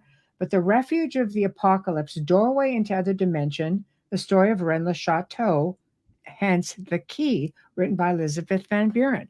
This was turned on to me by my friend Richard Stanley, who does tours down in the south of France. He's also a film director. People might know him better that way through the Color of Space with Nicolas Cage, Island of Dr. Moreau, things like that. But he's also written, a book, Crusade Against the Grail, the Otto Ron story, which took him about 30, 40 years to do. That's like my King Arthur one. I thought I was the only person stupid enough to do that. But I think you research it to death and you rewrite it 100 times before you let it go. Right? Absolutely. But something along the lines in here, because I have perused it. I have not had a lot of time, paid handsomely for it, because I did not get to find it in a bookstore, and it really was a rare find. But a hypothesis as to some of the reviews that I've read, where I think she went with this, is that it may have been a Temple of Solomon, or one of the temples of Solomon may have been built there at Rennes Le Chateau. Any way you look at it, it is of great significance. This area. So we're coming back to this area. The fact that it even gets mentioned in the Da Vinci Code, that along with Rosslyn, shows two areas which are very, very significant. The important key to it is it's your evidence, because if you've got a temple that's built at the same time period, so the ruins, the archaeology, etc., at the same time period as the Solomonic era, then you're onto something incredibly hot. That is so rare and so important, and most of them are only in the Middle East, in the area where the Kingdom of Solomon was. Then if you move forward, once the Jews scattered, so you're now out of the BC period into the AD period, they do turn up. You do get that ground plan for temples, which are actually Jewish synagogues from the beginning of the diaspora, when the Romans scattered them all. So 1st, 2nd and 3rd and even 4th century, you occasionally get this ground plan popping up. I would hazard a guess that that's probably what you're getting in the south of France, because Well, Hitler himself went to visit that one. Exactly. Well, you sail across the Mediterranean from the Middle East, and there's no reason why you wouldn't land in France. No, and exactly. up pops a Jewish But the thing community. is, they looked for holy relics. They were on the hunt for holy relics, and that was one of their stops. Hence Otto Rahn, the story. But the last bit is quite important, because then you get the Freemasons. Yeah. And they build things using that ground plan as well. So actually, you've got three options there. You've got something round about 1300, 400 BC. You've got something that's 1st, 2nd, 3rd, or 4th century AD. And then you've got something that's modern. So you've got to have your archaeological brain switched on when you're looking at, I found a temple, I found a ground plan, couple of columns, Seal of Solomon, 5-pointed star, all this, I know where the altar is. I've got this, that, and the other. Straight away, first thing is, how old is it? Because how old is it? That will tell you what you're looking at, because that'll tell you who built it, and I'm stretching it a bit with the Jewish thing, because they were building them for 2,000 years after the diaspora. They're everywhere. Right. Yes. But it's like, if all you're looking at is the ground plan, and somebody's come along and dumped a medieval church on top of it, how are you going to know? Which is normal, right? Exactly. These areas were all built over top of old temples. Well, again, power spots, though. But if you're getting into, the Temple of Solomon, or Temple of David, the area it was believed that there was some sort of portal vortex in there, because there was a lot of references made to people not being able to go past the first part of the temple, but those who went in where the ark was it the ark itself that created this? But people would be able to go back and forth. They talked about how they would just go back and forth, or how the angels, maybe they're aliens. If you do your Bible study, if you get into your really obscure Bible study, you've got this thing called Jacob's ladder. And when Jacob falls asleep and he has his dream and he sees this ladder going from earth to heaven, immediately everybody jumps on that and goes, wow, that's a portal. That is a portal. Or it's an alien abduction. Or whatever. Well, the stone that he fell asleep on, he decided he was going to stand upright. So that's the only account we've got in the Bible of someone putting up a standing stone. That standing stone was on the mount at Salem. That's where the temple was built. See, you see where you can join the dots. Yeah, no, for sure. If you know what's going on, it makes sense. So the Ark of the Covenant, which is in the Holy of Holies, is sat presumably within a short distance, or even on top of the spot where Jacob saw his ladder. So, like I said, the reality, the truth always pops your head. It's always more interesting than the rubbish. It just annoys the hell out of me, the rubbish. They try and cover all this up. No, but also it might have other consequences. Like, for example, the same story is this thing called the Furthest Temple, where Muhammad has a dream and he goes on his night journey and he ascends, and that rock, it's the rock under the dome of the rock. And guess where that is? It's sat on the platform of the temple on the Mount of Jerusalem. It's the same story happening in 600 and whatever AD that happened, to Jacob in the BC period. So when you start joining the dots, you begin to think, well, hang on, maybe there is something in it. Maybe there is a portal there. Maybe that's not a bad place to go and talk to whatever God is, past that divinity barrier, why not? That's the point I make with Rennes Le Chateau, is believe that it has a portal. So I'm not kind of rubbishing the basic, the background. No, but I like for me, it's just trying to tie in the areas that are mentioned in the Da Vinci Code per se, or some of these books that predate it. They seem to go in back to Rosslyn, and what's hidden under Rosslyn. Well, we had Sean Williamson on, who's a very, very good friend of Andrew Sinclair, and is the caretaker of all of his research, and who has done work. He does work for the Sinclairs. And my big question to him was, I need to know what is under Rosslyn Chapel. And he laughed and he goes, Templars. He goes, of buried course, right? dead The family, right? Templars. It's like the family crypt, right? So I'm like, I knew it. He goes, but other Yeah. things as well, Yeah. with it. And The problem so- they've actually got, I mean, again, it's in context because it appears in the film. So Rosslyn Chapel, the problem they've got, because I spoke to all the archaeologists and people involved in this, right. they actually found a little crack. They found a piece of the floor missing Yes. and discovered that they could put a camera in. So they Yes. actually went in with a camera. They managed to Yes. map out using LiDAR and various other, not LiDAR, ground penetrating radar. They managed to map out what they were looking at. So they know that the crypt's there. They know it did have originally an external entrance. They know that it's full of, tombs and bodies and that. But when they put this camera in, they discovered what the problem was. The problem is if you do anything to that crypt, it's full of sand. It's just deliberately full of sand, the whole thing. So when they built the chapel above it, it's almost like they dumped 1 million tons of sand in it and just filled it up. So you can't do anything. You can't get in it. The thing will come down. Yeah, it'll fill up again. The more you get rid of it, the more they just keep going. And it might not even. It might not even be a deliberate booby trap. It might just be they had to do that to stabilize it in order to go up with the rest of the church. But I know Sean was given by Andrew what looked like a wooden medieval Grail that came out of there. Yeah, I've got one as well. It's from Cheshire. I know everything's in the back. I want to come and visit. Everyone's got this in the back. Back. Okay, I want to go visit the back. Come and see you. But your background's always more interesting than mine. There you go. Where was I going with this? Rosslyn. Yes. Is also said to have a portal. Yes. Yeah. Absolutely. I mean, for me, and this has never been aired anywhere before ever. I went to Rosslyn. I've been there 3 times. Once for me, but I spent the day. Well, I was let in there once on my own, which is fatal. You don't let an archaeologist loose on their own. So I had a look around the chapel. I had a look around the outside. All I can tell you is that I noticed on the outside, in the flower beds, you can pick up lumps of what look like iron ore. It's like iron metal lumps. Now, I couldn't decide whether that was man-made or whether that's just what you find on the site.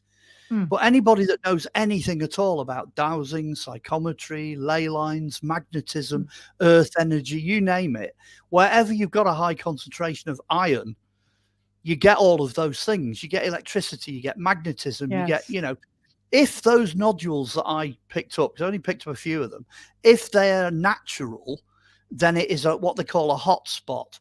That church is sat on an electrical magnetic hotspot. And that's physical fact. The evidence is there. It's in the ground, The fact that it also feels like old ancient Tartarian stuff. How buildings were made to be able to conduct electricity because maybe they were... Or maybe it was just that the Vikings had lodestone compasses and suddenly discovered that the compasses went bonkers when they got on the site. We're not sure exactly how they did that, because you need to know where north, south, east, west is in order to site your church, because that's what it cites. It cites north, south, east, west. So if they went on the site to do that, the compass would just be doing this. And they'd be like, whoa, wow, this is an exciting site, So there's 101 reasons why they could have done that. Also, I mean, if they knew anything to do with like pyramidology and pyramid technology and stuff like that, your magnetism, your earth energy and stuff like that, it preserves bodies. So if you're going to have a crypt full of bodies, and things like that, it spills out, in so many different directions. That would make a lot of sense. It doesn't have to be a massive conspiracy. You can use the science to back up what they were doing.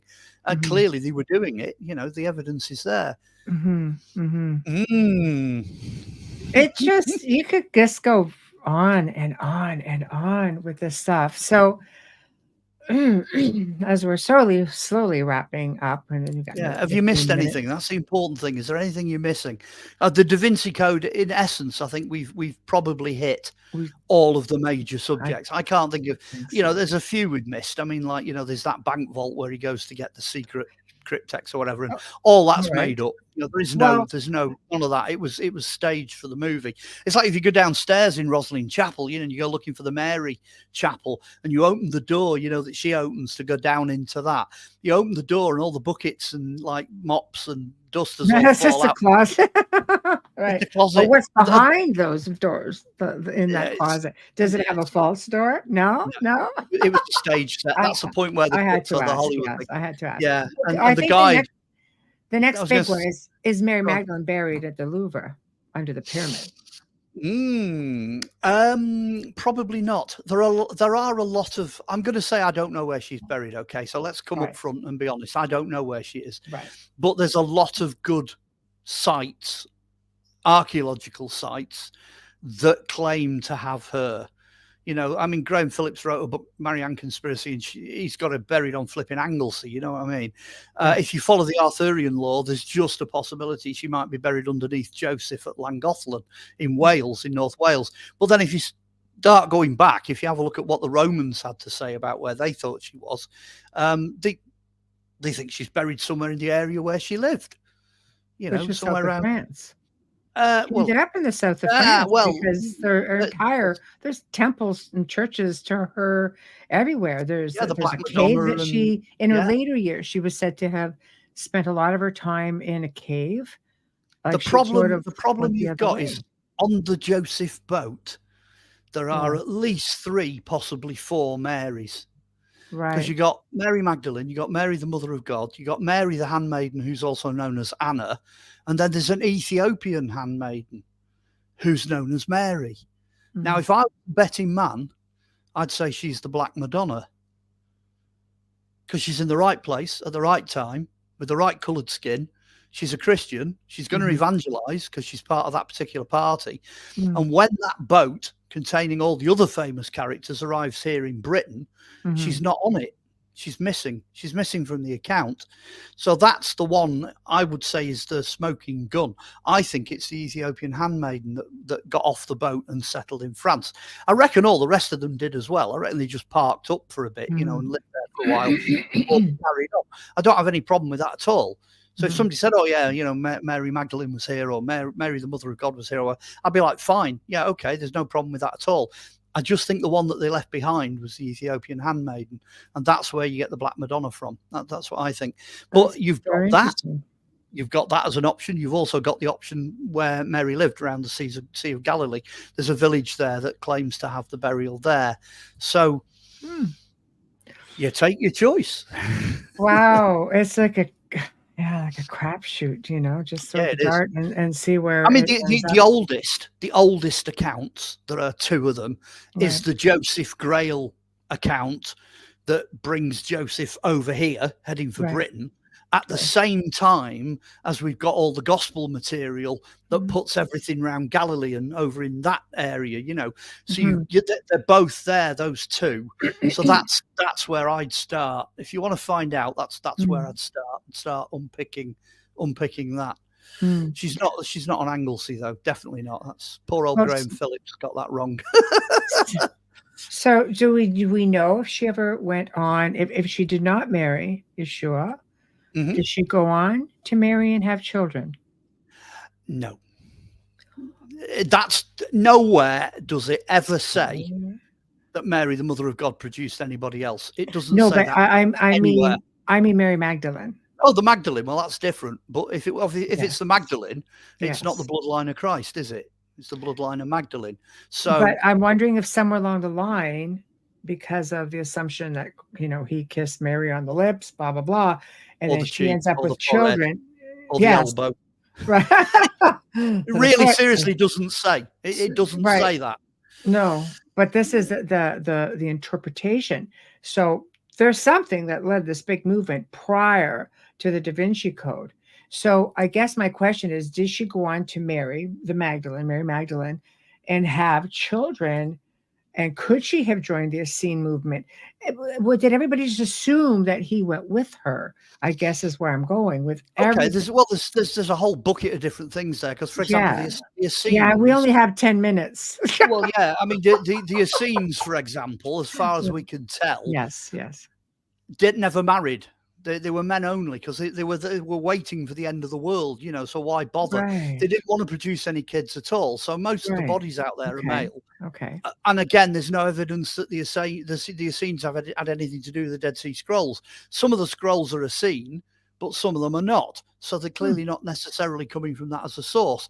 So that you've got to sort of push that off the table and say, no, that's not connected in any way.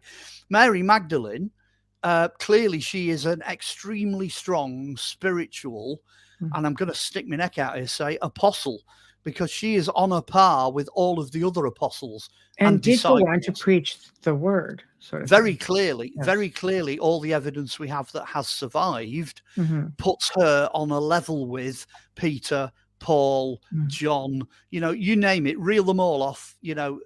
She's at least on an equal par, which just on its own, just in itself, what you're saying here is that Jesus has an even-handed, equal view that women and men are 50-50. He doesn't give a toss what you are. If you're a living, breathing human being, you're equal. That one statement alone now will have probably 75% of the world's church people chewing the knuckles off. You know what I mean? Because just as far as most of the religions are concerned, especially Islam, it's male dominated. You know, it's all about the man. But Jesus wasn't. He definitely wasn't all about the man.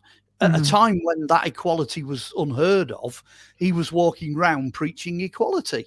And well, long before him, you had goddess worship. It wasn't about the male gods. Well, goddess worship was huge. That was like pretty much everywhere. You could argue the Romans had it and the Greeks had it, and the Celts had it. But the problem is Roman law, Greek law, and any of the Druidic Celtic laws they was came massively biased to men.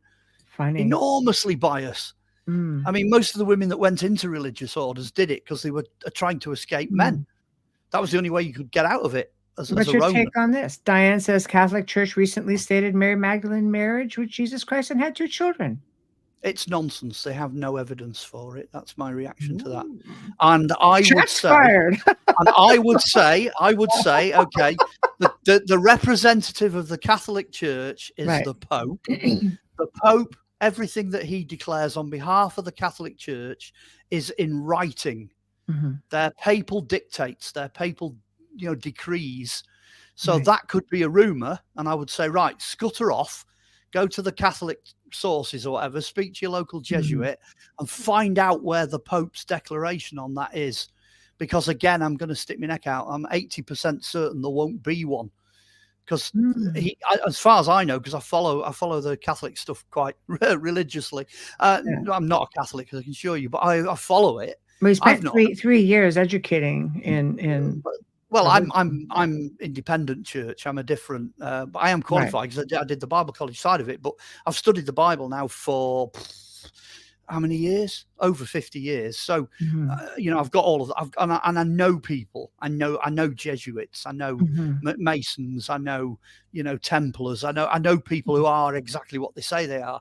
So if I wanted to know that, I'd go down to the Chester Cardinal. I'd knock on his door and I'd say, okay, papal decree, where is it? Where does it say this? I would venture to say that you probably got that off the internet, because I don't think it's true. I don't think that's right. The Catholic Church absolutely 100% know for a fact, absolute fact, that Mary is Queen of Heaven. I'm using Catholic words here. She is Queen. She is Mother of God. She is the Mother of Christ. This is proper, nearly 2,000-year-old doctrine. That's what it is. There is no way they're going to suck somebody like Mary Magdalene in, who is, this little nobody Hebrew handmaiden. They're not going to suck her in. Well, it's also admitting that, information. They haven't divulged everything, and I think this is where people want more answers. They're just very secretive about some things.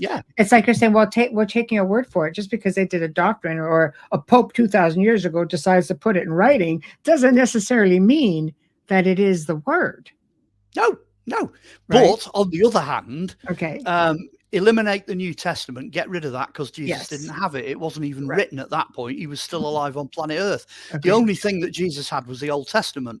Right. So when you go back to the Old Testament and you have a look at what happens when a virgin's broken by a male, doesn't matter how they're broken, Correct. you know, that is a contract written in blood. Correct. Well, that's a fact. And that was a fact when Jesus was alive. So I'm speaking his culture. I'm talking Hebrew now. That's what was going on back then.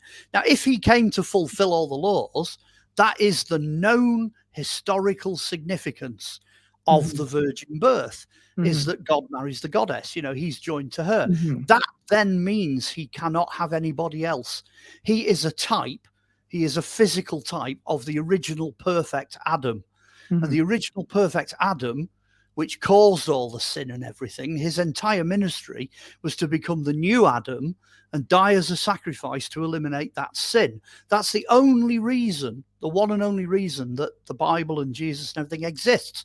That's the whole purpose of it. The minute he then decides to take an Eve and go and do that, then he's blown it. It destroys it. It ruins it. The actual idea that somebody can die to cancel out something that was done disappears totally. So I'm speaking flat on 100% here. Bible doctrine. That's what it is. That's what those books say. So, you know, people can make up what the hell they like, but they're miles away from the source material. You know, they're hundreds of miles away from I think we just have to look at where the source material comes from. If it's written by man, the Old Testament's Egypt. Yes, I know. You know I think the argument is if it's written by man, it would still have errors because it could do. But Jesus studied in Egypt, right? Between the age of 3 and the age of 13, when he turns up in the 12, when he turns up in the temple, he's flipping studying in Egypt. So he knows all about the Genesis story and stuff. He's got his facts there. Yes, he knows it. So that's why. I wish we had more time. This always happens. Always happens. So get me on to do Egypt. Get me on doing Egypt, and we'll start looking at it from that point of view. Okay, are we doing that? Don't we have that written down? I hope so. Yeah, I can't remember. There's so many of them. If not, we will. Yeah. We'll switch things up a bit. Let me check my notes. Let me check my calendar. But oh my gosh. Okay, long story short, you're saying the real Da Vinci Code, not what we think. Nothing, naja. Dig deep. Stories a lot more interesting. The truth is always more interesting than the fable. Absolutely. And just remember what that judge said about those two books. They're both fiction. Right. See, wow. And he went on record. I would expect the church to say that, though. No, that's a court judge in law in America. Yes, the judge says it. The church said it. The church was offended. It's just, you know. Well, we're going to have to leave it there, unfortunately, because if I go over too much, I won't be able to use this recording for the show. But thank you to you for coming on and enlightening us and educating us. It's always so interesting when you are on board and we just get started and we go here, but in the end, we just tie it all together. I just know because of, you know, the things that I've mentioned, because I know what people have said or asked throughout different episodes that I've had, or people email me with information. And I've read the book, I've seen the film, I have read different books, because that's what I do. I like to read and I like to see what is it all about, especially when I know I have a segment to do and I start to dig and I'm like, what the heck is this? And what the heck is this? I'm just going to ask Mark. So here we are. I'm like one of these modern computer things, you know, ask Mark. Probably better because you're not hiding anything. So yeah, I don't care. I'll tell you what the truth is. But more so as I'm getting older as well. I really don't care. But go on. That doesn't help. Yeah, just throw it out there. But thank you guys who tuned into the chat room. I'm glad you caught this part of the segment being done here in the afternoon. I guess I'll have to do that maybe for our subscribers and have a little bit of a treat because there are other ones coming up. So I'll let you guys know. It was great having you all tune in and participate. And of course, big thank you to Mark Olly for joining us. Thank you to Folgers Coffee, Justin Snicker, Steve McGinnis. And tonight, this will be airing live on the Roku channel as well. So Roku TV, look for it there. You can look for the archive will eventually get there as well. So for next week, as I have to do this now since we are in record mode, we welcome the return of Lynn Russell, who's going to be discussing her newest book with us, The Next Step in Near-Death Experience Research. So she digs deep into the spiritual messages that are coming back to those who have been there. She is considered an expert in all of this. She's been at this about 50 years and is the go-to person for anybody who's doing film or research, writing their own books. So you guys will really love her. She's adorable. And Thursday, we welcome Father Sean Whittingham. So for those of you guys who want to get into the more paranormal side of things, you'll know him from Eli Roth Presents The Legion of Exorcists that's been on the Travel Channel. He's got his own show called Sean Whittingham's Paranormal Ministry, and he's going to be on the show next Thursday. And then you could look for us, Amelia and I, on his show the following Friday. So yeah, it's going to be a lot of fun. Anyway, everybody, I will join you in the chat room tonight and we'll have some fun. I like being in chat with all you guys. So from Mark and myself, good night. Have a safe Good one. afternoon. Bye. Have a great weekend.